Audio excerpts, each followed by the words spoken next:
Everyone, apologies for the tardiness. We'll begin the meeting for Wednesday, August 28th for the Rules and Open Government Committee.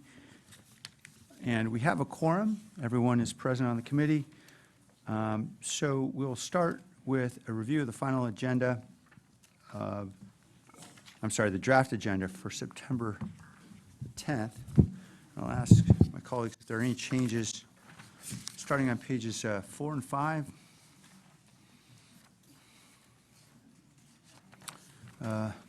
Pages 6 and 7.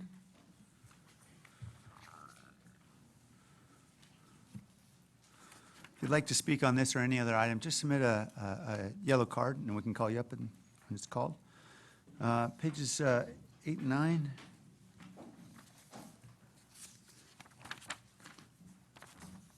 Pages 10 and 11. On 4.3, expect we may have actually, there's a lot of housing items, huh? So we better not pull anyone out. I think that's pretty much all we're doing mostly is housing, so there's no point in pulling any of these at a time. Well, there are some other items. I think, though, with the update on safe parking being designated for the evening, Yeah, I think it balances things out as best we Okay. can. yeah, okay. Pages 12 and 13. Pages 14, 15. This is a heavy agenda. Yes, it will be a long day. You know, as we discussed in agenda review today, we might want to try to, if the safe parking's in the evening, we might want to try to get through these land use first in the evening and then. Right. But that's obviously up to you all. Yeah, no, I agree. I know there'll be a lot of, It looks like we have 2 civil grand jury reports. Are they time sensitive, or are those things that could, they're time sensitive? They are because very of the response? time sensitive, so you know. Okay, so we have to respond to Yeah, those. yeah. I knew we did for the police department. I didn't know we did for VTA. could I suggest that perhaps a couple of these less time-sensitive items, perhaps the fireworks ordinance, work plan stats report, be deferred a week or two? Or Dave, I'll defer to you here on. Yeah, I mean, there's no meeting the following, no, actually there is, right? Yeah, so Should be. I don't think the fireworks ordinance is time sensitive. I know that's something that can generate a lot of conversation, given everything else we got on housing. I think it's going to be. So I think a 2-week deferral.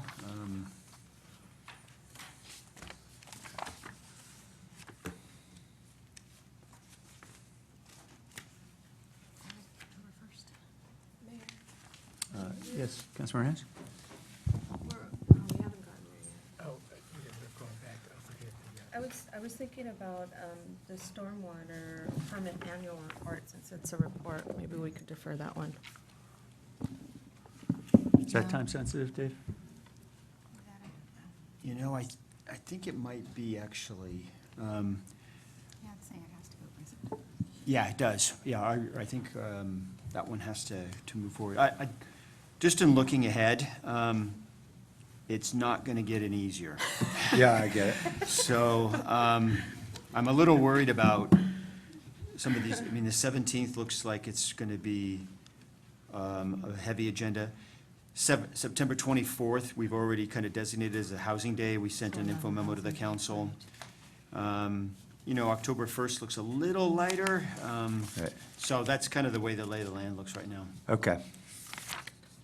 So we should be thankful for yesterday And and take our medicine. All right. Okay, any other comments or questions? Okay, I don't have any cards on this item. No? Okay.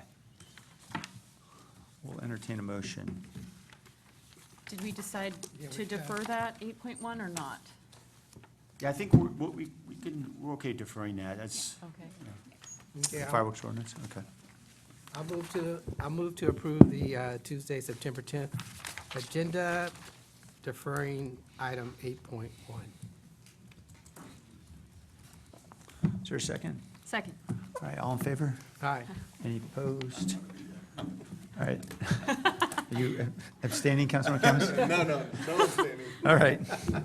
All right, we'll move on. We're on to the public record, I believe, item E. Motion to note and file? Second. Are there any members of the public like to speak? No. Okay. All in favor? Aye. Any opposed? We're on to the reviews, recommendations, and approvals consent calendar. Motion to approve the consent calendar. Second. All in favor? Aye. Any opposed? Okay. Item 2 is hate crimes action. Councilmember Esparza, I see you're here. Would you like to speak? And Councilmember Foley as well. Welcome. If you could just sit up here and, yeah, that'd be great.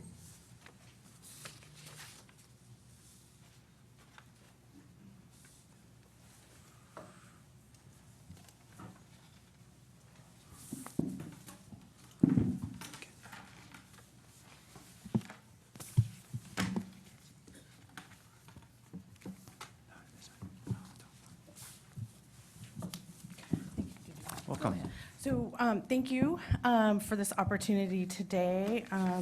We are asking consideration of the memo that we submitted, and we understand that another memo, similar memo, was submitted, and I have some questions about how that will work moving forward, but hate speech, their hate speech has incited violence in our communities. I actually just came from a church in my district that has seen church attendance decline out of fear. School events have declined recently out of fear. And there's just a lot of concern in the community around hate crimes targeted to minorities and the LGBTQ community. So that's why we felt it was important to come and speak out and to support a countywide task force to look at a variety of data and be inclusive of other cities as well. The shooting did happen in Gilroy. And then to include the DA and the sheriff as well. Councilmember Foley? Thank you. As leaders of America's 10th largest city, it is important that we leverage our positions to bring this issue up in the public discourse. We must use our positions to elevate love, to elevate acceptance, to elevate tolerance, to elevate diversity, and to elevate the truth. Remember, when this country's founders wrote the Declaration of Independence, they said that all men are created equal, although they should have included women. That was a huge oversight. That they are endowed, but the rest of it is good, that they are endowed by their Critique Creator noted for the record. with certain unalienable rights, that among these are life, liberty, and the pursuit of happiness. We are all created equal, and we must remember that these rights can be rolled back at any time. This is something many more than I ever thought are trying to do today. So it is our responsibility to champion these rights. And that means we must argue against xenophobia, must argue against homophobia, we must argue against transphobia, and we must argue against racism. It is incumbent upon all of us to make sure San Jose's doors are open to law-abiding residents, that our doors are open for anyone who wants to contribute to the success of this great city, and for anyone who believes that this city's diversity is its most meaningful strength. There is no place for hate crimes, let alone hate speech, in this city or in our region, and we must work to educate our children and our community through this public discourse. I hope you will all join me in this advance to a more loving, more accepting, and more equal society. And with that, I call for this committee to move forth this memorandum to council to establish a joint hate crimes task force. Thank you. Thank you. And Councilmember Crosco is also joining us. Welcome. Hi there. This is interesting. I for me think, to be on I this think side it's of the- off. There we go. Is it on now? Yes. Yeah, this is interesting for me to be on this side of the table. But good afternoon, colleagues. I'm also here today to support a collaborative effort to address the violence in our communities. There are many fears in our communities of color, and especially in our community, in our immigrant communities, in our LGBTQ+ communities, and all of our communities that know firsthand the trauma of hate. Although this is a national crisis, it's one that has tragically hit our community directly. Last week, you heard from Councilmember Jimenez. It seems that we're all on the same page in the desperate need to address what we are seeing in our city and our county. I support the creation of a hate crimes task force alongside Councilmember Esparza, Arenas, and Foley. Recently, I hosted, I like to say this, the largest national night out in the region, and I received calls and messages regarding the safety of our community in the wake of the mass shooting that targeted Latinos. I'm grateful that I was supported by Chief Garcia, and we continued to have a beautiful event. Mayor, you were there. But we have to address the root cause of this immeasurable violence and trauma. The task force will examine the effects of hate crimes in the local Latino community and work with our city's Office of Immigrant Affairs and the county's Office of Immigrant Relations to develop best practices, best policies to keep our Latino community safe and provide support. I want to ensure that our residents will continue to be engaged civically and are active members of our city, regardless of the color of their skin, the language that they speak, or their documentation. And I hope that this committee will agree and move this memo forward. Thank you. Thank you. All right, well, I know we considered the memorandum from Councilmember Jimenez last week, and I believe we approved that to move forward. Ultimately, that's something I believe that, the county is heading up. Is that your understanding, Dave? That is my understanding. The county is convening the task force. You have in front of you our analysis for this proposal for green lighting it. We think, we can certainly participate in that process. Great. Okay, wonderful. Oh, I'm sorry, Councilmember Arenas, forgive me, you're also on the memorandum. Forgive me. Thank you, Mayor. I did provide comments last week about my own personal experience and with my son. I'll just reiterate that hate crimes, although none that we've seen happen as of late in San Jose, they're all very closely related and connected. And Gilroy is a stone's throw away, and so we know that ripple has reached San Jose. And so I'm happy to support it. I'm happy to see that administration is giving this a green light. I think it's an opportunity for everyone to come together and really provide some thoughtful and responsible feedback into a hate crime advisory and something productive to come out of it. Okay. All right, any discussion? Do we have any? We don't, no. I don't have any cards, do you, Mackenzie? No, okay. Would you like to make a motion? Motion to Councilman? approve? Second. Okay. All in favor? Aye. Any opposed? Okay, they'll move forward. Thank you all. Thank you. Yeah.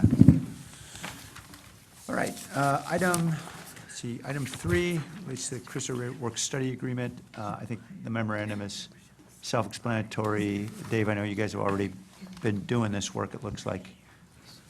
Yeah, Seemed to be a and, green light. it just as I was kind of talking with staff and kind of contemplating this, I do think there's a path forward where we keep the Cristo Rey contract intact and just in parallel, go through a process to engage other school districts in the city. I think have the capacity and we have moved this work out of the manager's office into HR because this is part of our, in a way, future employee development, and it Right. just aligns with really our recruitment and development strategy. So we're proposing that we would keep this intact and then move forward in the process to engage other high schools. Okay, thanks, Dave. And also, just to clarify for the record, whatever contract was signed for the multi-year agreement with Cristo Rey, there's no actual budgetary allocation with that contract. My understanding is each individual department chooses whether or not they're going to hire a student, and then those dollars come out of their reserves for typically because of vacancies, is that right? Yeah, so it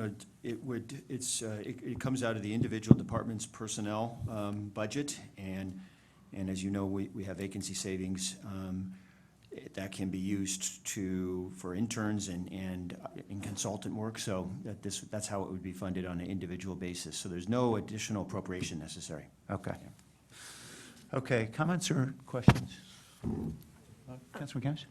Yeah, thank you. And I remember this at council, and I remember reading the memo, and it said like 69 of schools were, I actually got a lot of emails on this, and one very angry phone call about our process.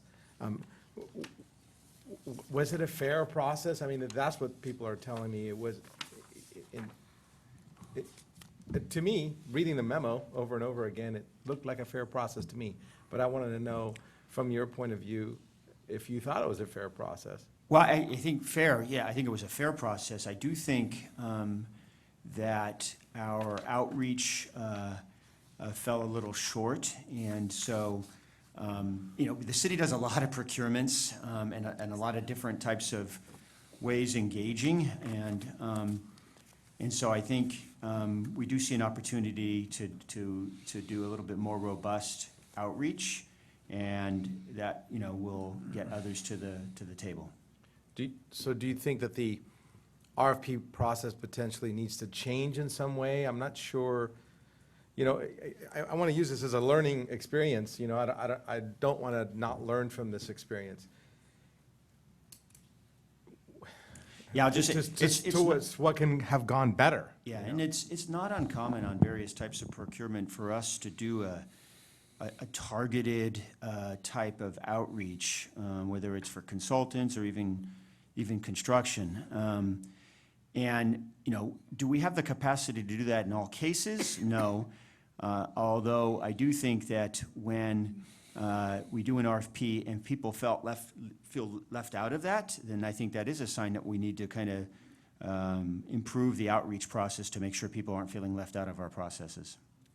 Okay, yeah, I mean, and I don't know if we ever want to do a study on how the RFP process works, because of I thought I knew how it worked, but it just food for thought. Yeah, and I guess I'll just say this, there's so many people that we engage out there. Our reliance on BidSync and software, I'd say most of the time actually hits the target because we have so many people participating and are registered.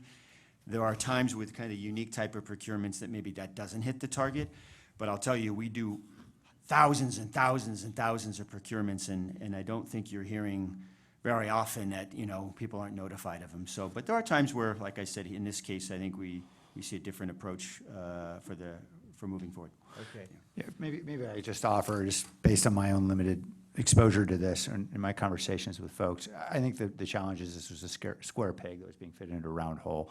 We do lots of procurements very successfully on BidSync, and the audience is people who typically bid. High schools don't bid on things at the city, and so emails went to people that would have no interest in them. In some cases, people weren't even employed anymore at those districts. So, I think we just used the wrong approach here, and I think, a phone call could probably solve a lot of that. Yeah, no, I appreciate you wanting to go out and redo this again. Thank you for doing that. I also want, like I said, I received a few angry emails and some phone calls, and I've had to explain to them that this isn't the only program that we do to help our school districts. I asked my staff to go and research this, and it would be nice for us to have a kind of a reply. We did spend $7 million for SJ Works, serving 4,000 students, 80% of which went to the East Side Union High School District alone. And then in the neighborhood services CSA in budget year 18-19, we're spending more than $2 million on early education and learning programs.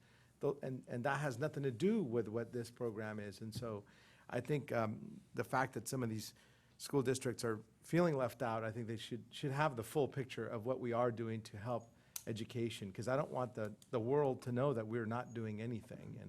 And even this is technically out of our purview of our city. I've supported these programs because I think it's an ounce of prevention kind of thing. So, but I think we need to let people know just how much we are already doing in areas that are not typically the purview of the city. Anyway, thank you, Yep, and I'll support this motion. Councilor Campos, I appreciate the sentiment. That's kind of what animated 2C in the recommendation, which was, hey, let's make sure we're all aware about all the work study, the related opportunities we've got at the city, because clearly this is not the only Yeah. one. Thank you for that. Councilmember Reyes? Thank you, Mayor. I also just want to add to those lessons learned.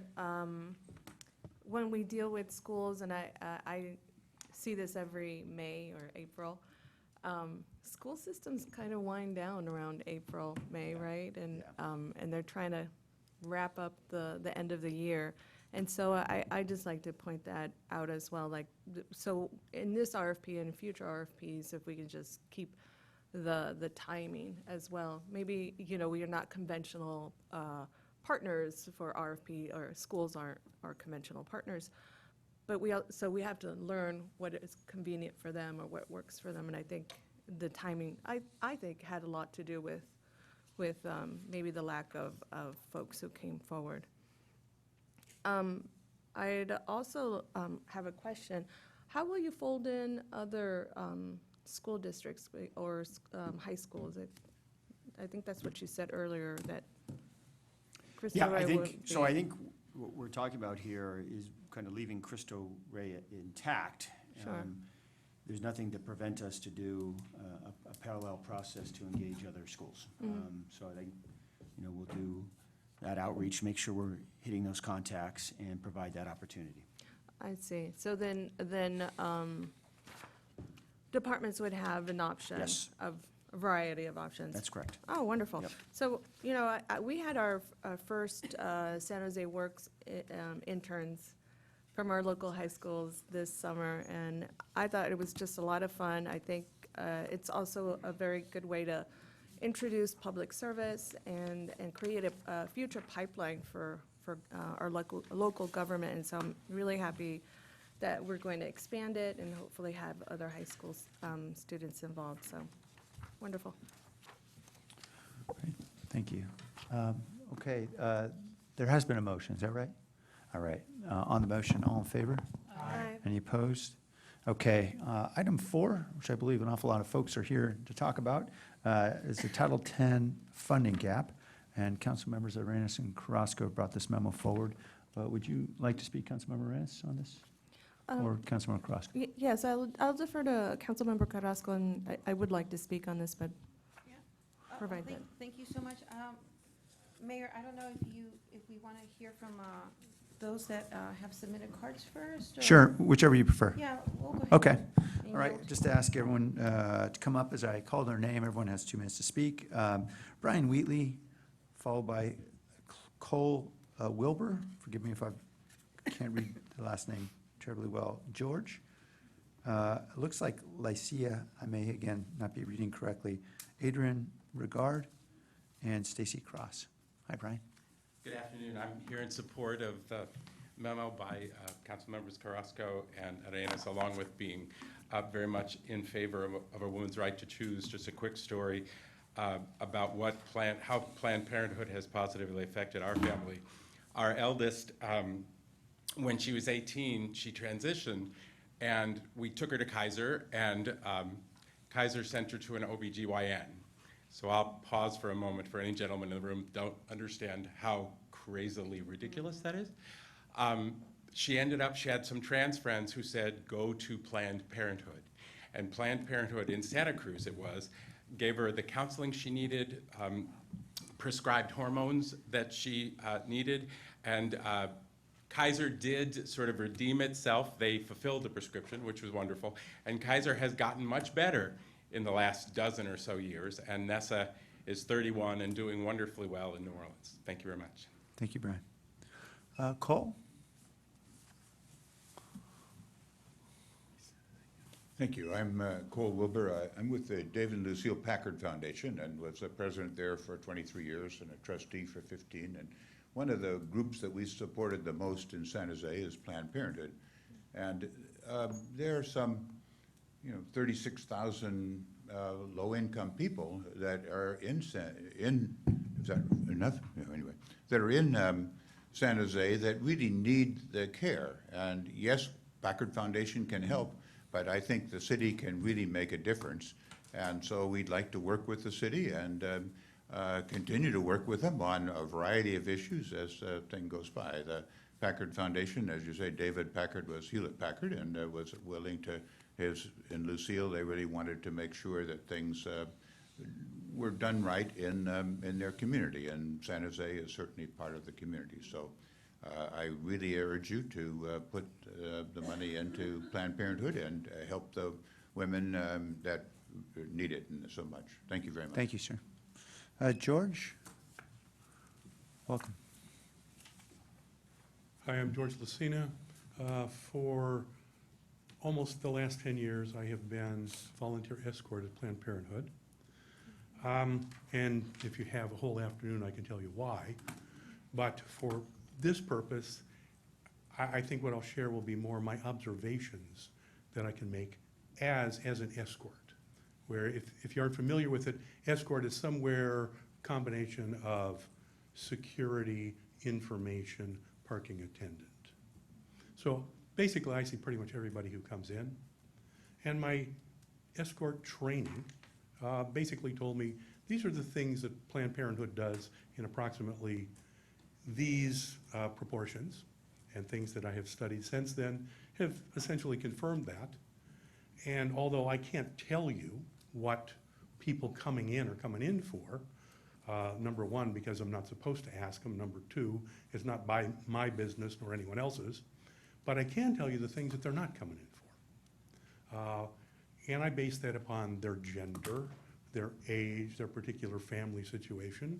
For example, when people drive in, and believe me, I don't see many Beamers or Benzes, they drive in, they take the bus, they take a taxi. Sometimes they feel compelled to chat me up about why they're there. But otherwise, if I see a man or two men coming in together, obviously I know they're not there for an abortion. Sometimes I'll see women who have, in essence, aged out of that, but they still need a gynecologist. And as a reminder, nuns need gynecologists.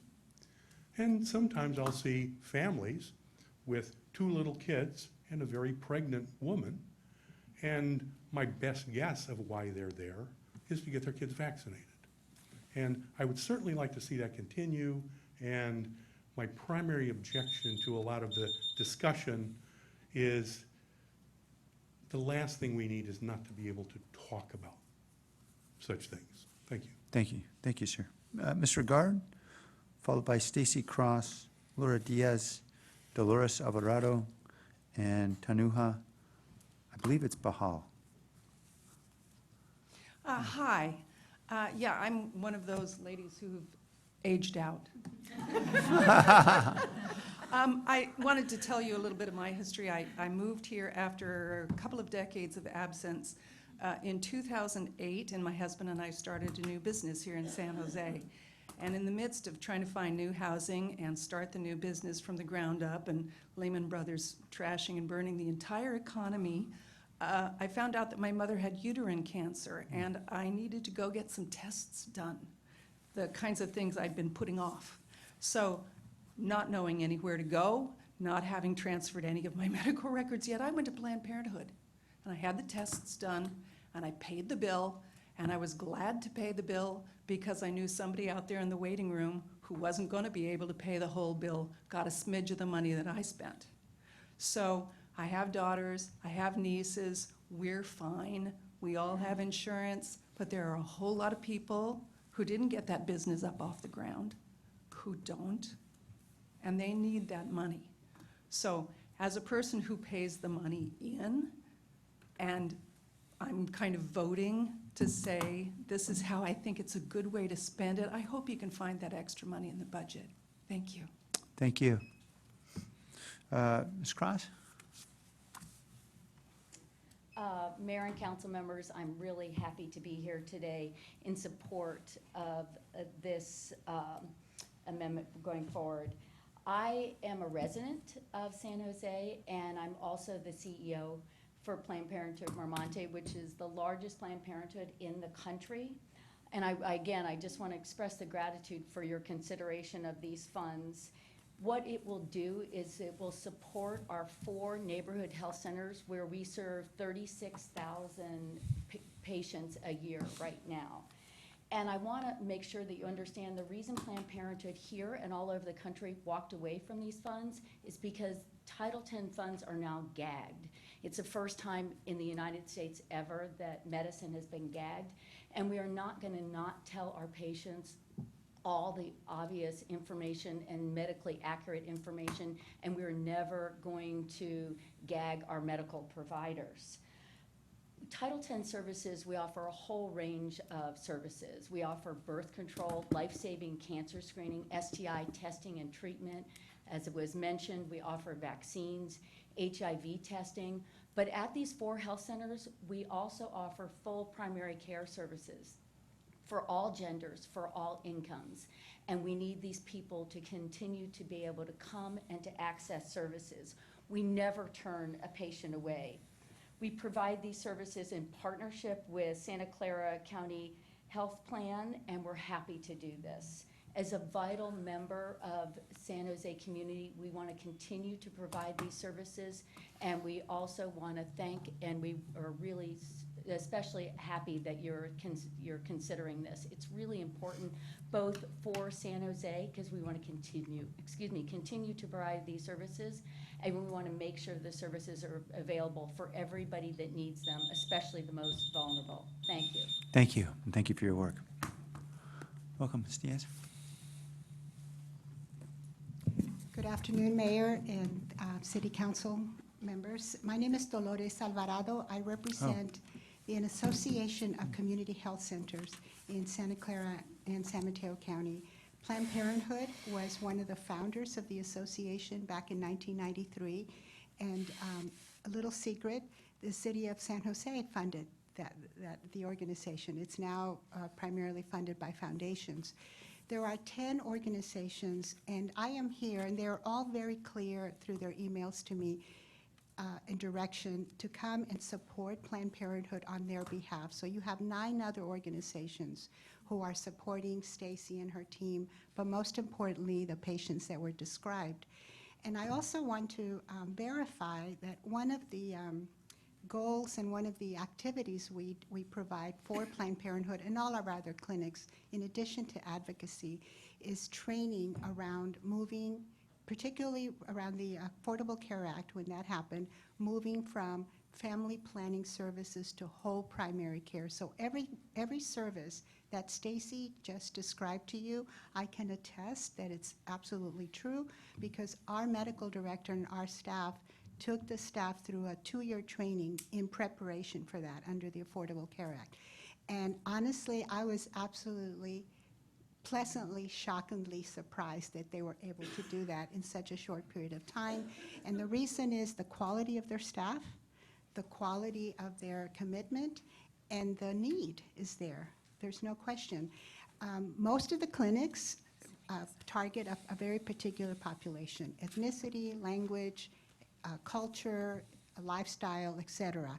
Planned Parenthood is the only one, and I can say that in all truth, that really focuses on women's needs in particular, along with the family. That's why it's so important to support them, and I thank you for that very much. I appreciate Thank you. it. Ms. Diaz, welcome.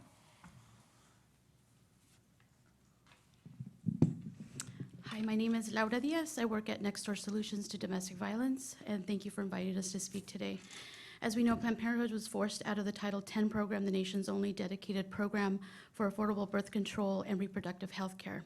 Because of this dangerous and unethical gag rule that there has been now upheld by the Supreme Court, we feel that this is a huge failure, severely limits life-saving health services to some of the most vulnerable women and girls in our community, including survivors of gender-based violence.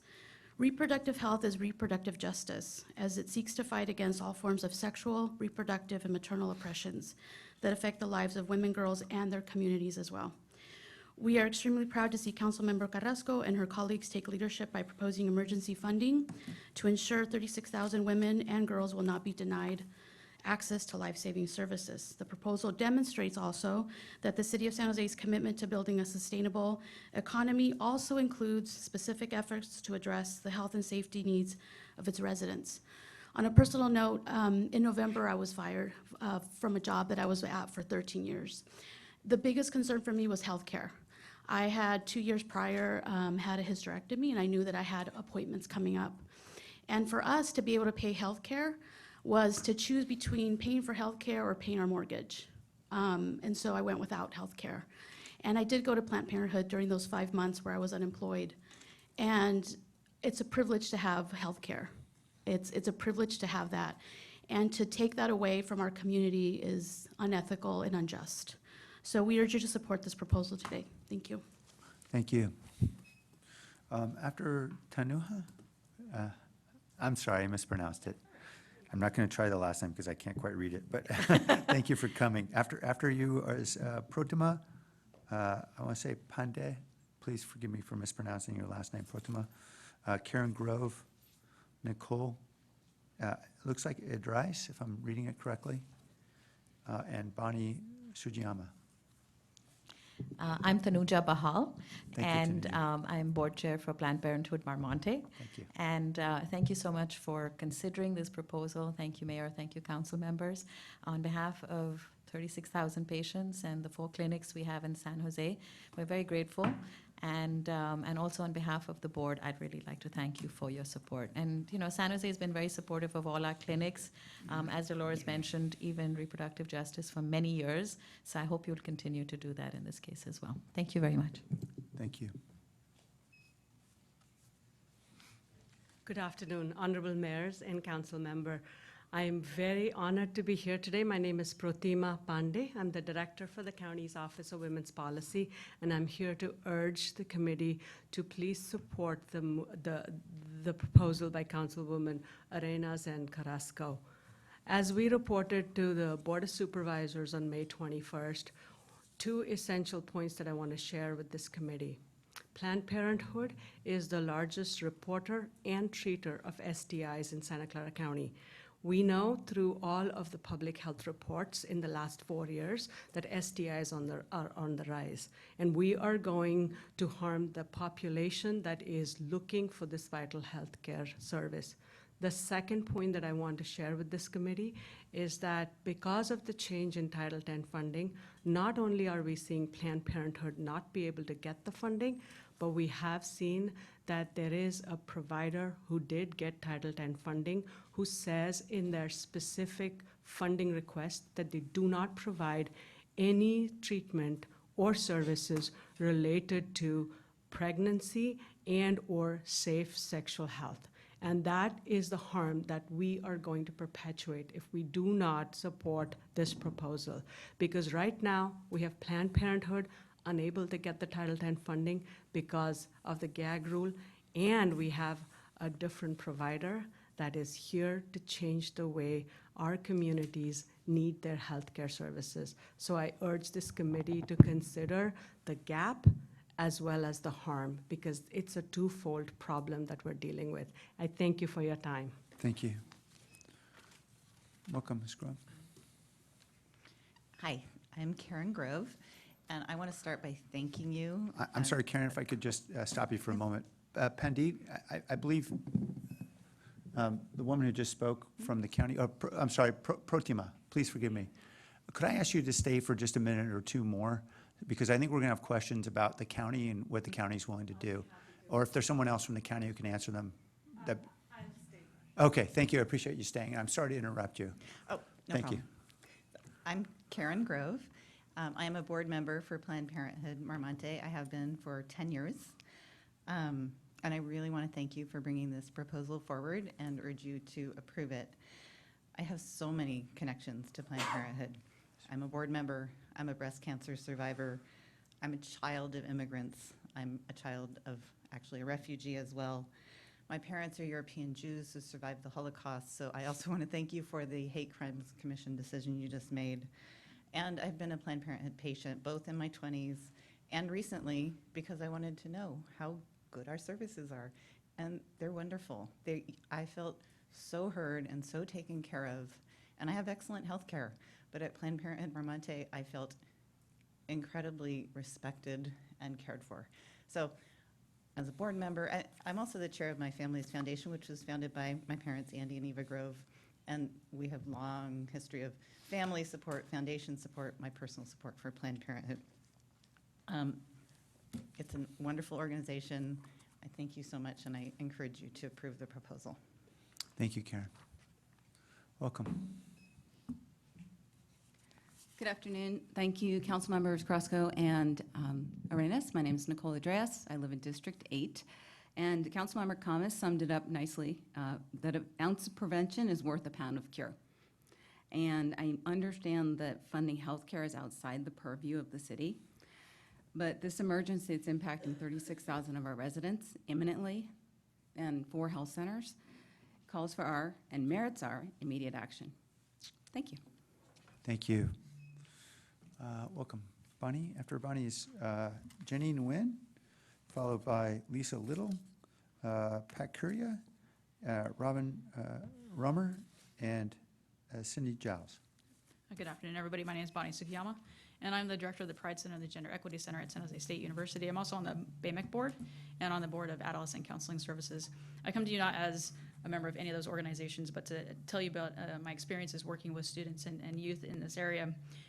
Many of our students at San Jose State work 2 or 3 jobs, and they don't have access to be able to get health care. Now, we do have health care on campus, but that's not always as comprehensive or as accessible to where they're living and working. And so having access to Planned Parenthood services is vitally important to our students.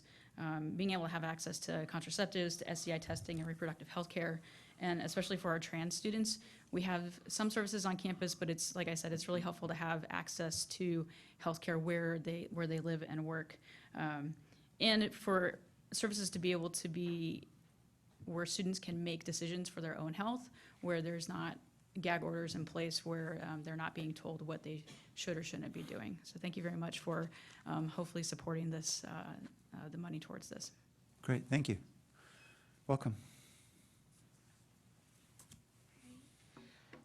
All right, so hello and good afternoon. My name is Jenny. I'm the educational programmer for the Gender Equity Center, so I do work with Bonnie at San Jose State.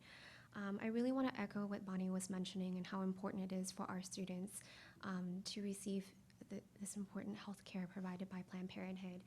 And to really give perspective, I was an undergraduate student a few years ago, first generation, low income, underinsured, and Planned Parenthood is where I went to receive my services. And that really helped me navigate, because if I can't take care of my health, that's not the next thing I can't really worry about is school and be successful in other areas of my life. So I just really want to encourage you to support this proposal, because I know it will have a huge impact on students who share a similar narrative to mine. Thank you. Great, thank you. Ms. Little, welcome. Raise it up. I'm Lisa Liddell, and I'm a commissioner. Forgive me. That's all right. On the status of women with the county and on the CEDAW task force. And I want to, first of all, say Happy Women's Equality Day week. We are celebrating, and for that, I thank the city of San Jose for 2 years ago, us being able to say publicly that the city supports the Women's Bill of Rights, thanks to Councilwoman Carrascos and a team of us. So with that, and knowing that the city already supports CEDAW, which is the Convention for the Elimination of All Forms of Discrimination Against Women, and what we call simply the Bill of Rights for women in San Jose, I think it's imperative that we fulfill that duty by supporting those services through Planned Parenthood. The health services that are provided, especially in this time that is filled with fear for our immigrant population and women of low income, it's just not fair for us to not have that support at this time when everyone is running for their lives. So I really hope that you will consider this emergency measure, and I hope that we can find a long-term sustainable solution, and I really appreciate the support. Thank you. Thank you. Patricia, welcome. I'm Pat Curia. I'm representing the San Jose Women's Club today. The San Jose Women's Club was founded in 1894. We're celebrating our 125th birthday this year and next. We were founded to advocate women's suffrage, temperance, the establishment of kindergartens, establishment of state parks. And today's members advocate education by supporting San Jose State University students with scholarships and mentoring younger children. Women's health and physical health and mental health are extremely important. And they're important to our mission. And we support this measure, this emergency funding for health services for Planned Parenthood. Education on all health options that are legal still need to be discussed and provided for. So we appreciate your consideration on this. Thank you. Welcome, Cindy. After Cindy is Robin Romer and Olivia Navarro. My name is Cynthia Giles. I live in San Jose in District 6 on Mariposa Avenue. So I'm proud to be represented by Deb Davis. Could I ask you to pull the mic just a little closer? sorry. That way, thank you very Oh, much. okay. Perfect. Yes, Cynthia Giles. I live in San Jose. I live in District 6, so I'm glad to be represented by Deb Davis. And I do work for Planned Parenthood on the Alameda. Worked there for almost 6 years. But I also want to tell you a story about two neighbors. I have two neighbors nearby. Both are, well, one is a single mom, recently divorced. She has 3 small children. She goes to Planned Parenthood for both her own health care. She has deep vein thrombosis, so she cannot work. She's disabled. But she also takes her children there for pediatric care. And she's very, very pleased with the care that she's getting. I also have a neighbor nearby who's a small restaurant owner. And when she learned that I work for Planned Parenthood, she just shared with me that she no longer needs to go to Planned Parenthood because she has better insurance now.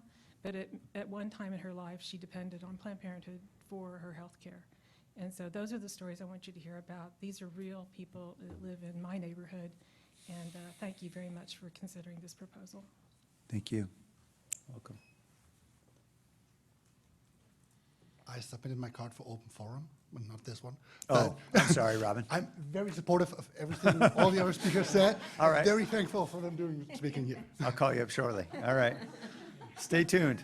All right, Olivia, welcome. Thank you, Honorable Mayor, council members. First, I want to say thank you to Councilmember Arenas and Councilmember Carrasco for bringing this proposal up. I think it's important and critical in our area now that we have an administration that is slowly kind of suffocating the funding that would prevent many diseases from spreading in the area, educating our youth.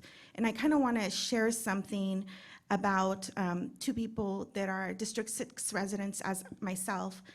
One of them is a young male. I actually held his hand and took him. That was the first time I ever went to Planned Parenthood, and he got his checkup there. The second person I went with was a family member. One of the thing about Latino communities is they don't talk about sex. They don't educate it's not something that's talked about lightly or joked about. It's a conservative thing that they hold true to them. And so Planned Parenthood provides a safe environment where they can feel that they can open up and actually get access to health care, not just reproductive, but also educating them about what they can do in the future. So it's not just setting them up for right now, but also evolving the Latino community to talk about this and making sure that we prevent, like I said, illnesses from spreading and make sure that they're prepared to be parents and know what their reality is if they're going to be having kids or whatnot. So I just want to thank you. I wanted to bring those personal stories because everybody thinks about women going to that Planned Parenthood, but they forget about the young men that actually go and get services there. And I want to make sure you guys remember that and that the immigrant community really needs to have a place where they can feel safe and talk to people and get services that they need. So I hope you continue to pass this proposal and it goes through. Thank you. Thank you, Olivia. Do we have any additional cards? There's like submit a card maybe after you speak. Thank you.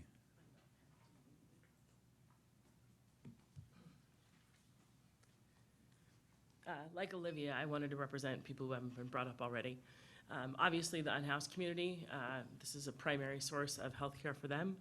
I also wanted to bring up a friend of mine, Eric. His dad died in his 40s of colon cancer, and after that, Eric found out that he had the same gene and that he had a very high chance of ending up with colon cancer by the time he was 40. So Eric took to drinking, and he's like, I'm never going to find anybody who's going to test me and healthcare and all of that. And I called Planned Parenthood, and I said, do you test for this? And they were like, yeah. And then it was a really treatable cancer, so even if he did get it, it wouldn't be any big deal. So I called him up, and I said, hey, Planned Parenthood does this testing. It won't be any big deal, and it's free and all of that. And so that was a big change in his life, and it ruined his pity party, but I'm okay with that. And then for me, I went to Planned Parenthood for my annual exam, and when I was there, I was really, really sick, like I am today, but I'm sharing with all of you. And then when they said, what's wrong with you? And I said, oh, I have mono. And they said, do you know that that can affect your liver? And I was like, no, nobody told me. And so then and there, they gave me the test to check for my liver, make sure it was okay. And so that was like 3 times that I've had Planned Parenthood take care of things that I didn't think that they covered. And then the last one, just because I think it's fun, a friend of mine's young teenage brother stuck his tongue where he shouldn't have and caught something he shouldn't have. And there I was, like, he's like, I don't know what to do. And I was like, okay, come on. So we walk him over to Planned Parenthood, and, you know, I give him a little bit of lecture, and then he gets the test, and everything's okay, and they give him antibiotics, but, you know, taking care of him as well. So they serve men, they serve women, they serve the unhoused community, which is near and dear to my heart, as you all know. And I think that the services they offer are just incredibly crucial to literally every single person in this room at different points in their life. So I appreciate you guys for bringing this forward, although you never should have had to, and that's a shame. Thanks. Thank you. Delma Hernandez, followed by Claudia Shope. Hi, good afternoon. My name is Delma. I'm with Luna Latinos United for New America and also Colibri Colectivo. And I am here to support the funds to maintain the healthcare services for low income in San Jose. And I have mixed emotions about being here, like some people have mentioned, just disappointed in just knowing that our community, our low income community continues to be oppressed. But also very hopeful as well. So thank you so much, Arenas and Carrasco, as well, for bringing this forward. Because I hope that this means that City Council recognizes how much value healthcare is in women, and just how much value Planned Parenthood brings to our community. And the way I'm connected with Planned Parenthood is just as family with, as an immigrant family that we have here. A lot of my family members go to Planned Parenthood there, and also not having benefits within my job, I go towards Planned Parenthood as well. And along with that, as somebody mentioned before, just the reproductive justice is a taboo in certainly in my family. So that is definitely, like, we go there, we feel safe, we feel like we're able to talk about sex and about anything, you know, that, and we feel protected. So I hope that you are going to be able to move this forward, and thank you again. Thank you. Claudia Shope.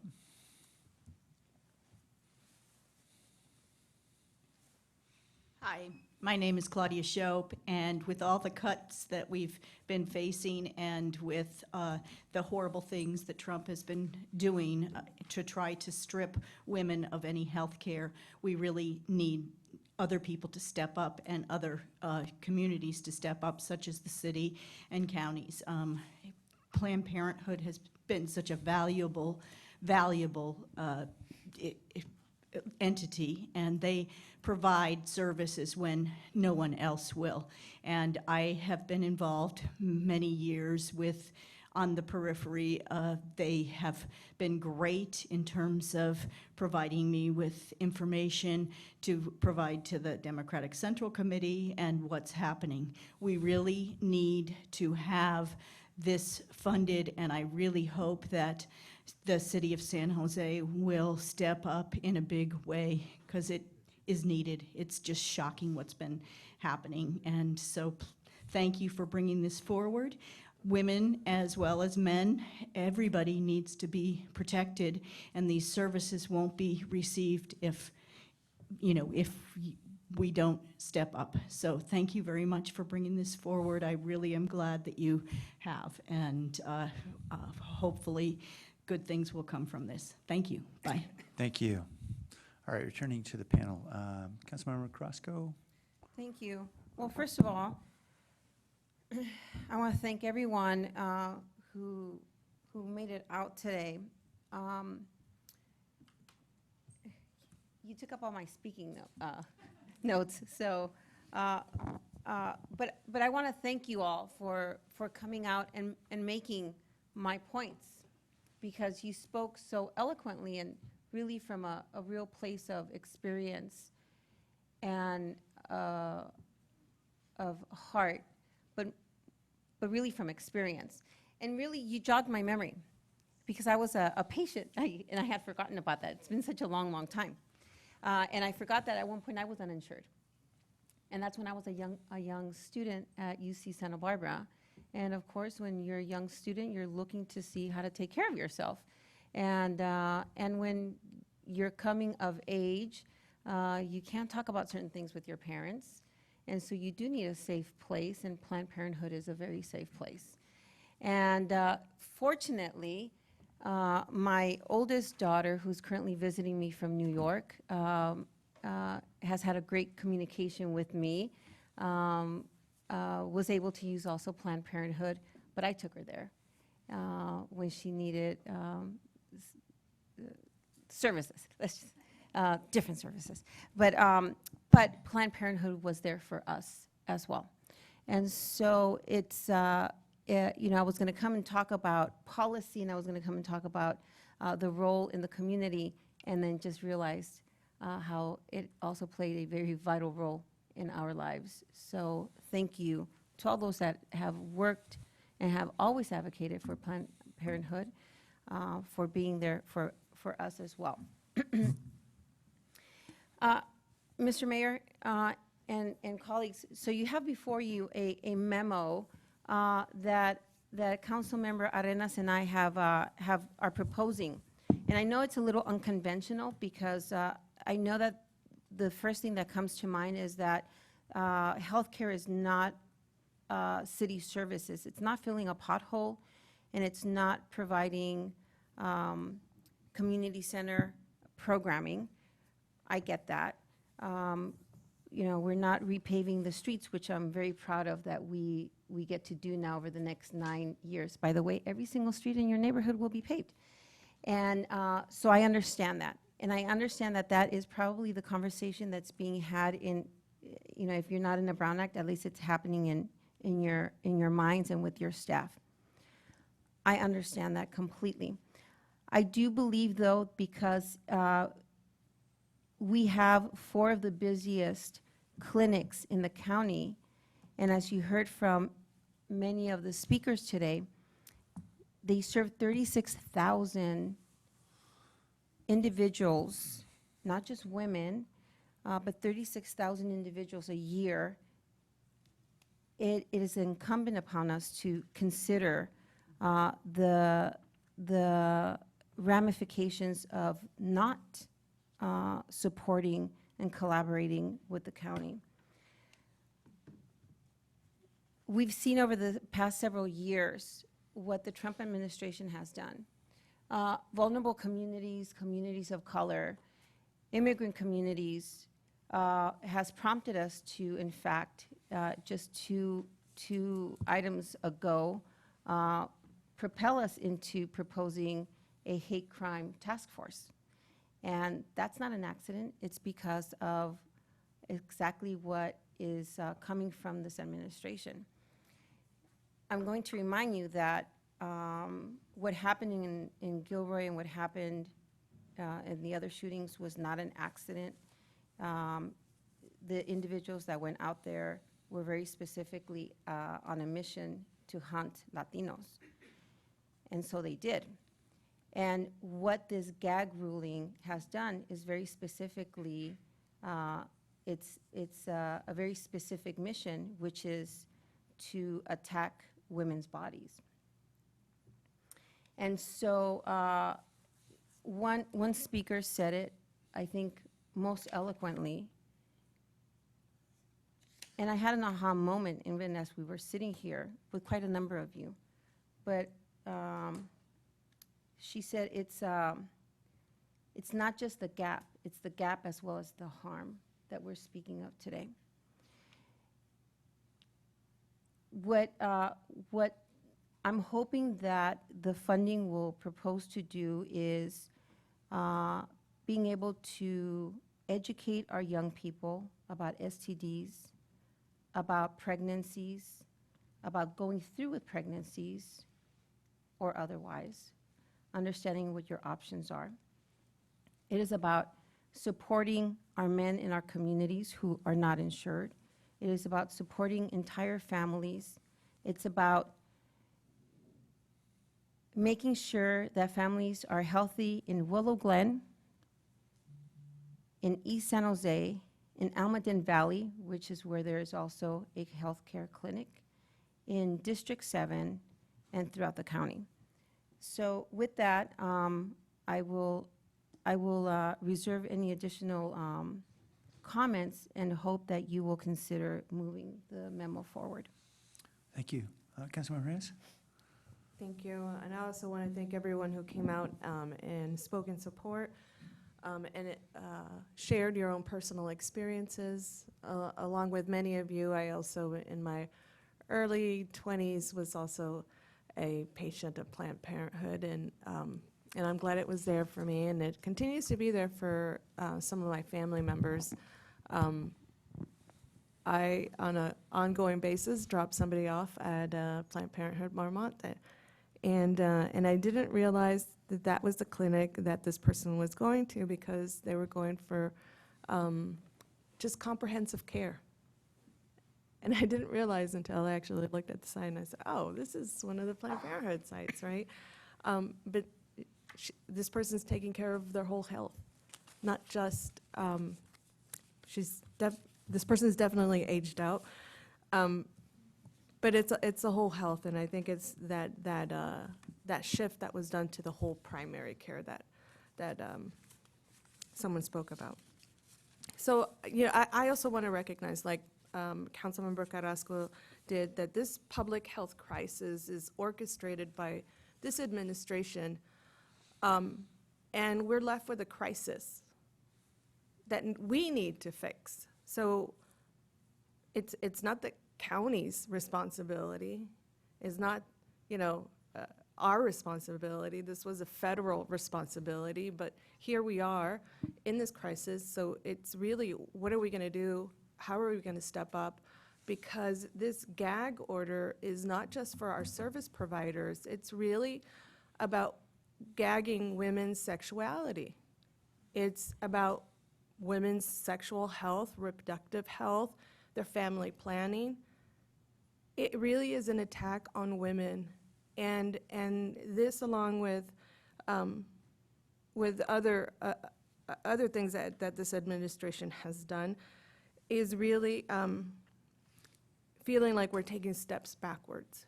And so I'd like for my colleagues to think about, this is a crisis, and what do we do when we're in crisis? We all just roll up our sleeves and we help out, and we try to figure out about creative ways and explore funding opportunities to make sure that nobody falls short of health care, especially in this area that we know that our very youngest are relying on screening for STIs and education and treatment. This is not abortion. This is not about abortion, right? I never even heard from any one of you to say that, right? But this is what others are making this all about. This is really about this gap that the Trump administration has created by trying to control women's reproductive health. And so I ask my colleagues to please line up with women and make sure that we explore funding opportunities to make sure that we address this gap and this crisis. Thank you. Thank you. Thanks to both my colleagues. Thanks to all the members of the public who came out to speak. I really share your admiration for the important work of Planned Parenthood in our community, and share your disdain for the decision of the administration on the gag rule. I just had a couple of questions I was hoping to understand a little better. And perhaps, Ms. Cross, could you help, or if anyone from your organization you want to designate, I want to understand what exactly the financial impact is to you of the federal decision. The financial impact here in this county and the city's about $460,000 for us. Okay, so countywide is 460,000? Yes. Is that right? Okay, great, that's helpful, thank you. And that's an annual, I assume that you'll have to find that money for a whole next year as well? Yes. Okay, Until this administration goes away, I'm assuming Right. we're going to have to try to find that funding. some of us would prefer sooner rather than later. Yeah. Yes. Thank you. Thank you. Thank you for that. And then, Protima, I appreciate you staying here. I just wanted to understand, I know you presented in front of the county board. Again, I don't deny for a moment how important this organization is to our community, but the county has the responsibility for healthcare in our community. I just want to understand, what is the county willing to do? What have they said, or what's the board telling you at this point?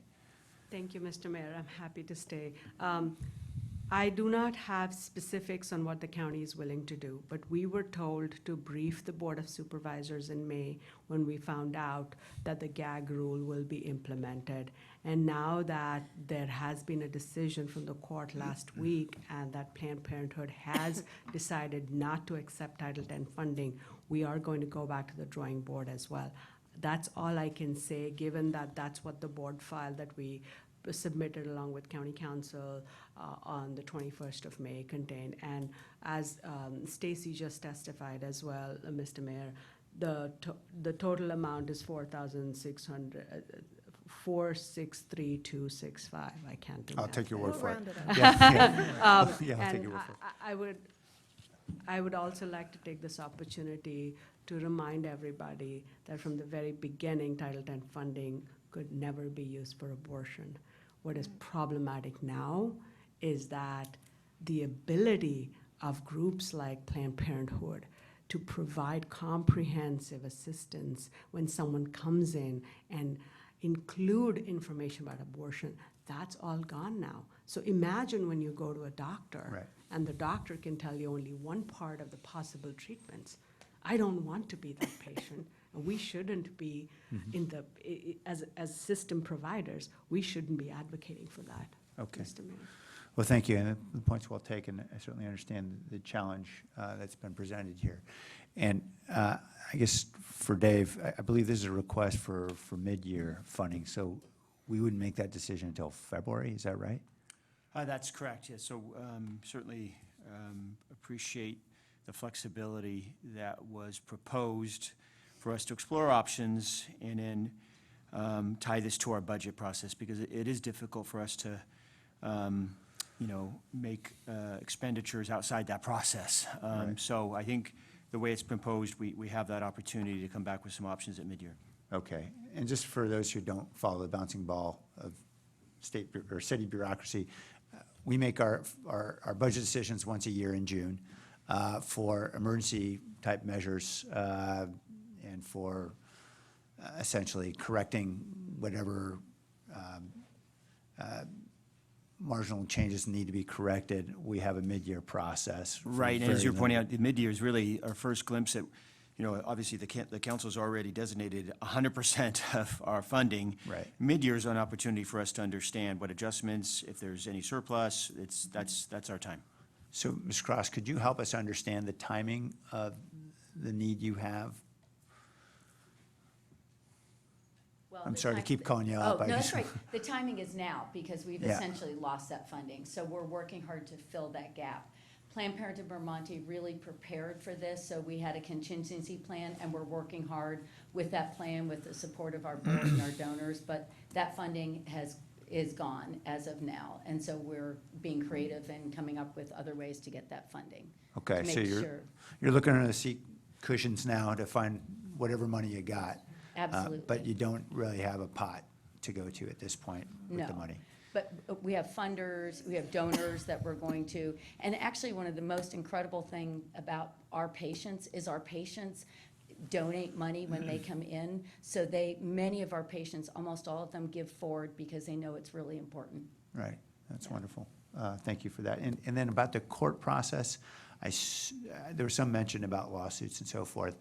Is the litigation resolved at this point, or is it still on appeal? It's resolved at this time. The only thing that we have right now is to go to Congress, which there is a bill in Congress, but I suspect that it will go through the House, but the Senate is an entirely different thing, and I would imagine that the president is a completely different thing on that.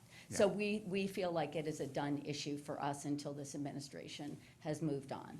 Understood. Okay, thank you. Thank you. All right, questions or comments? Councilmember Davis. Thank you. First of all, I want to say I'm proud to have Planned Parenthood in my district on the Alameda, as someone else had mentioned, and very supportive of Planned Parenthood and all the work they do. Like the other women on the council, the first time I visited Planned Parenthood was with a friend in high school who needed a pregnancy test and didn't want to talk to her parents. Didn't even know about Planned Parenthood before that, actually, but that was the first time that I went there. And of course, I'm certainly not supportive of the changes to Title X that this current administration has made. And I completely understand that when the federal government fails our community, that important services like Planned Parenthood would look to the local governments for help. As has already been mentioned, in all fairness, the city is not an expert in health services, and so I have some questions because we know that the county's purview is social services, including healthcare. And so what I would like to know first from the city manager is how would this, and we already know, before I ask the city manager this question, it looks like from the memo that so this is for the authors of the memo, the county is voting on this on September 10th, so in just a couple of weeks, is that right? Have you been in contact with them? What is the likelihood that they will be taking care of this? I believe Supervisor Chavez submitted a memo to request funding for this gap. I'm not quite sure, and if Pertimo, you're still here, if you happen to know the amount for that. But they're essentially mirroring what we're doing, or we're mirroring what they're doing. I'm not sure who saw it first. Okay. Do you know the amount? Councilwoman Davis, I actually do not have any information because they'll publish the agenda right after we come back from Labor Day. And so we'll have more information once the agenda is published from her office. Okay, got it. I forget that the sunshine rules are different for the different entities, since we just did our September 10th right now. Thank you. For the city manager, so we don't know what's happening, but it may be resolved before we get to mid-year budget, one would hope.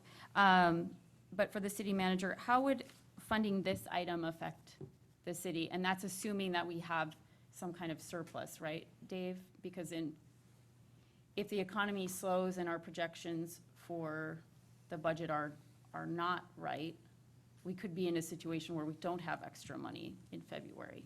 Am I right? That's right, and that's why I think we appreciated the ability to kind of fold this into the budget process so that the council has the whole picture. It's also a time when, we are looking at our forecast. So at least the decisions can be made in context.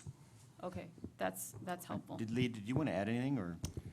Yeah, we've had some preliminary conversations really quickly with the county, and I would say that proposal is still taking shape, for better of a lack term. I do believe they're trying to cover the difference in this 1 year. So the conversation with the county is really been between our intergovernmental relations team and their intergovernmental relations team, working with the governor's office and legislature to think of more of a long-term remedy after this first year, because it looks like the first year may be addressed with the county proposal. But again, that has yet to be determined. That's good news, because my next question was about ongoing funding and what that would look like. And I'm heartened to hear that it sounds like the county would be covering this, as is their purview, much more than ours. The other question I had is whether or not, if the county happens to not go forward with this, Could we also explore including private funds or sources of private funds to help cover this as opposed to city dollars? Yes. Is that something that we can work on and add to this? I am very supportive of this, and I want us to be able to move forward if we have the funds, but I also know that as we've discussed, the city really is, we have to fill our potholes, we have to provide our infrastructure, and we have to provide other services like parks and libraries and public safety. And so we have to be very cautious with every dollar we spend on something that is not a core service. Then we know that that's a dollar we're not spending on things that we do need to do and that we do think are important as well, like more police officers to prevent sexual assaults and domestic violence and to deal with those cases, and even just to enforce our traffic laws so we have fewer pedestrian deaths. So I just want you guys to know, these are all the things that we will be weighing, and I'm happy to support this going forward, but I'll let Councilmember Arenas make the motion, and I hope that you will include the exploration of private funding in this as well. Can I Oh, respond? Councilor Reyes? Sure. Yes, and under the recommendation, it does say explore funding opportunities in the mid-year budget update, right? So we are taking a look at the mid-year primarily, but I would like to focus on exploring funding opportunities if there's private. I don't want us to pass on the buck, if you will. I'm not sure in terms of core services if this is any more important than any of the other ones that you've mentioned, Councilmember Davis, because I absolutely believe in public safety, and that's our commitment for the city of San Jose. But to only look at the county as their sole responsibility is also, would be remiss of us, because this is not their core service. This is federal And program. I right? completely agree with you, Councilmember Arenas. The failure here is with the federal government.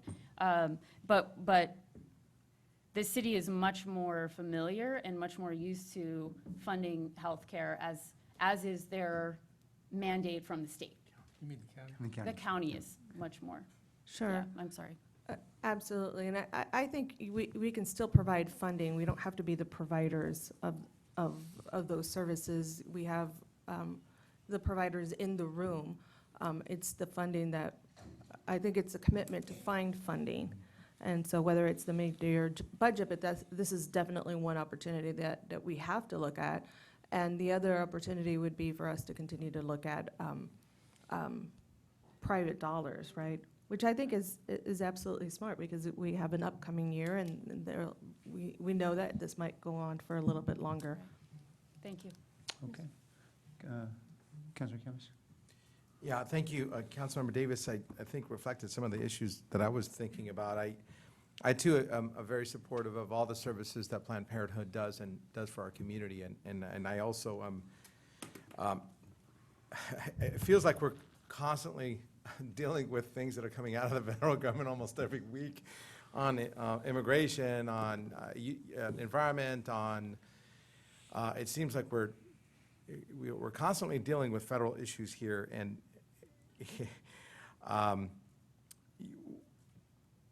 I am concerned with expanding our purview in the city. I've voted against some things in the past, including opening an immigration office. Even though I'm an immigrant, I just don't want these new services to grow and expand and have other organizations depend on us when we are not taking care of our park. We have hundreds of millions of dollars of unfunded park maintenance that we haven't done, and as Councilmember Davis said, police are understaffed and what have you. I'm willing to look at the funding in mid-February. However, I would like for the county to pay for all of it. Why aren't we asking the county to pay 100% of the bill? It is their purview. It's 100% their purview. It should be 100% ask Why aren't we asking them to fund it at 100%? I'm not sure. Is somebody from Planned Parenthood willing to, did you guys ask for 100% from the county?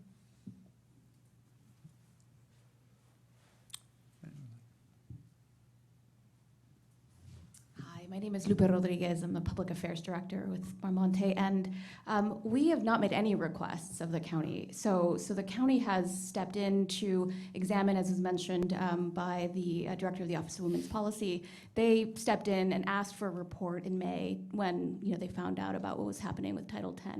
And so we haven't asked for anything, and we're, as mentioned, just finding creative ways to fill this gap, which is very important, and which could leave us with problems with being able to provide care. But again, answer to the question, we haven't asked for anything directly. Okay, I appreciate that. I'm just concerned because they're actually buying hospital. They bought 2 hospitals recently.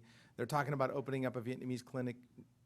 They seem like they have a little bit of money, and $460,000 seems to be a pittance compared to how much they're spending on health services elsewhere. They just opened up an LGBTQ clinic. They're doing a pure Vietnamese clinic, spending $37 million, not $460,000. I would think that asking them to fund the whole thing should be first priority. At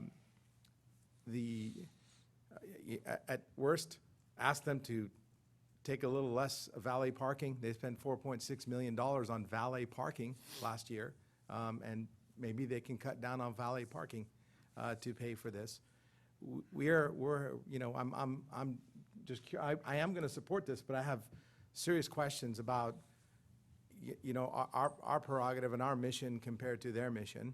And I'm hoping that people will ask for the full funding, please, when you go to them, because it's their purview. That you're here to help people with medical issues, that is their purview, clearly, and not ours.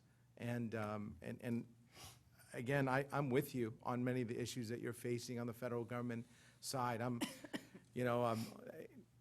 Like I said, the last 2 years have been a roller coaster ride for this city council, trust me. And I really support the services, but we need to try to not to expand our services any further. We did talk about expanding money for education a little earlier today. We're talking about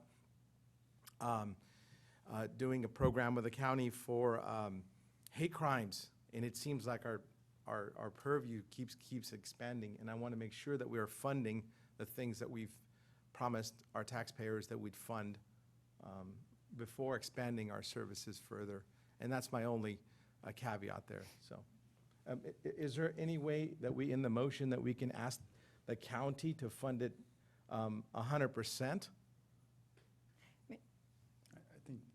I think Dave suggested he was going to be having conversations with. Yeah, I think we will follow up with the county and see if that is their plan, and certainly if it is, it addresses the immediate issue, and then Leah mentioned kind of what's happening that maybe long-term might be solving this problem. Okay. Councilman Krasko? Thank you. Well, thank you. I appreciate the conversation that's taking place because I recognize that we have to be very diligent about where our dollars go. And something that you said, Councilmember Camas, it seems like every week we're dealing with the federal government, and we're constantly dealing with the federal government. I don't think we've ever seen, at least not in my lifetime, what we're seeing or what we're experiencing with the federal government. And so it calls for us to have almost a weekly, if not daily, reaction to what the federal government is doing. I've never had to take to the mic or take to my neighborhood streets so that my residents feel like they have someone who is voicing their concerns or who is protecting them or who is going to go to bat for them over and over and over, because I happen to have a community that is constantly being attacked by the federal government. And so I'm constantly having to put myself in front of a camera to let the federal government know that not in my backyard, not in my city, you're not coming in. And if I have to lay in front of an ICE truck, I'm gonna have to lay in front of an ICE van to let them know that that's not gonna happen. in my community. That's why it seems like we're constantly dealing with the federal government. And so today, women's bodies are under attack. So now we're dealing with this. And so I get it. I understand. But you know, whenever there is a different council, there are different priorities. On Tuesdays, we vote based on our priorities. And so I will say that our lunch programs for seniors, a city priority? Or should that be the county's budget, part of the county's budget? I don't know. We've made it a priority. We spend money on that. How about school crossing guards? Should that be part of the school district, or should we be paying for it? Because we pay for it. We just approved, just last week, over $800,000 to partner with Cristo Rey, and I recognize that it came back up today, but we approved that. And I'm all for supporting and partnering with schools because I recognize that we should be partnering with the future change agents of our city. And some of these kids have been given some of the most, have had some of the greatest odds stacked against them due to what were the previous priorities of previous councils that gave them the worst odds. And now we're trying to rectify that.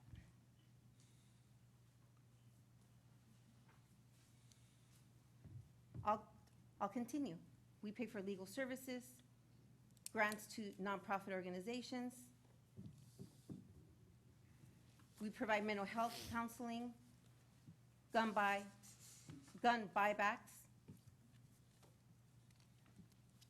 We do 5K coding challenge. We pay for Downtown Ice, CineQuest project, or CineQuest projector. Sports Authority,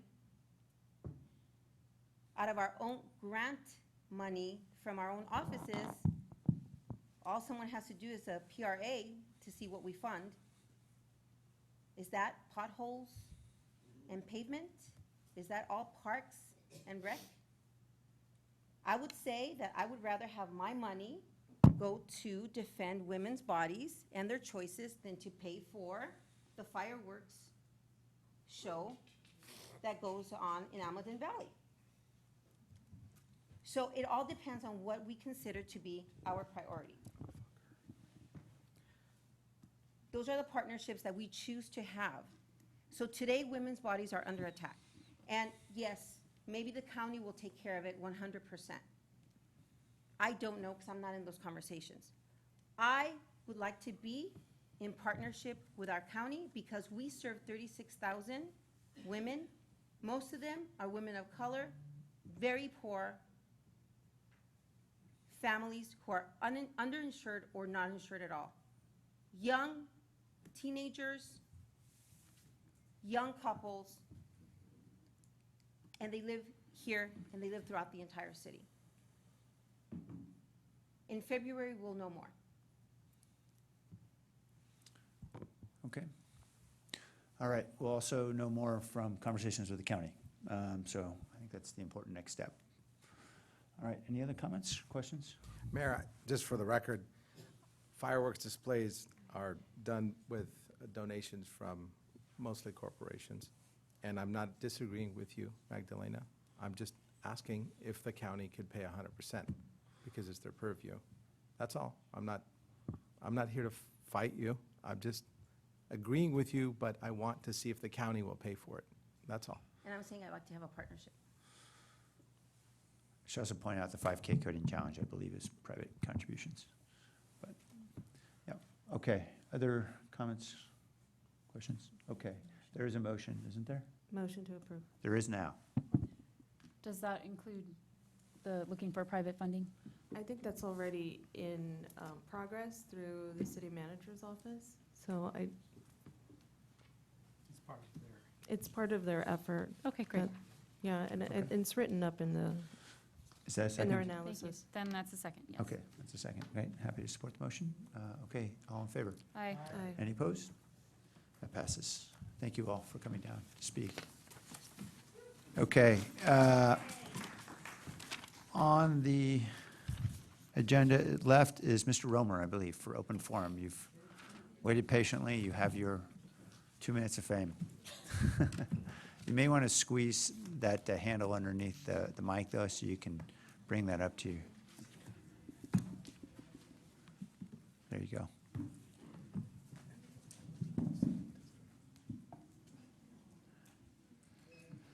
Hi, thank you. I just wanted to make 2 quick comments about the, do you want me to wait? Yeah, why don't you wait a second? We'll start it in a second. Just give everybody a chance to get out.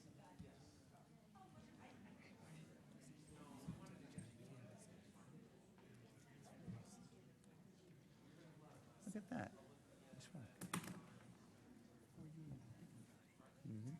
Before I know how to spell it. Okay. Thanks. I have 2 quick comments about the shortcut project. One is the draft EIR came out yesterday. It's obviously very long. I will send you all a summary, so it gets easier, and I'd be happy to and interested to sit down with you or your staff, if you like, to help you make up your mind about it.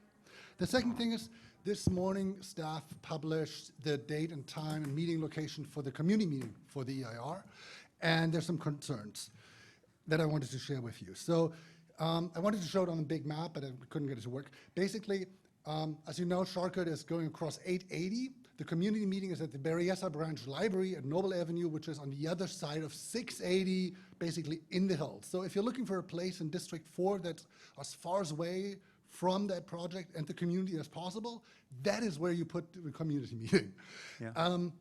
And I have the means, I have a flexible work schedule, and I have the means for childcare. For me to go there, it's inconvenient, but I can go. But for many members of our community, many families that don't have the same means, they're excluded from this conversation. And if staff wants to talk to me, they have my number. We can sit down and I'll try my best to represent the community, but that's not how it should be. So I'm here today to encourage staff to find alternatives that are more inclusive and give everyone in the community an opportunity to speak on their own behalf and have all the voices heard and not go for other things. Thank you so much. Mr. Romer, as I recall, you're on the parent board at the school? I'm part of the PTA. You are part of the PTA. Perhaps, the school seems like a good location, wouldn't it be? That is what we suggested. I Okay. had reached out to Councilmember Diep like 2 weeks ago to make sure that that doesn't happen, but I haven't Okay. heard back, and we had the same issue last year for the scoping meeting. Okay. The school welcomes the city anytime. Okay. Happy to follow up. Yeah, perhaps we can make that happen. Okay, great. Thank you. The meeting's adjourned.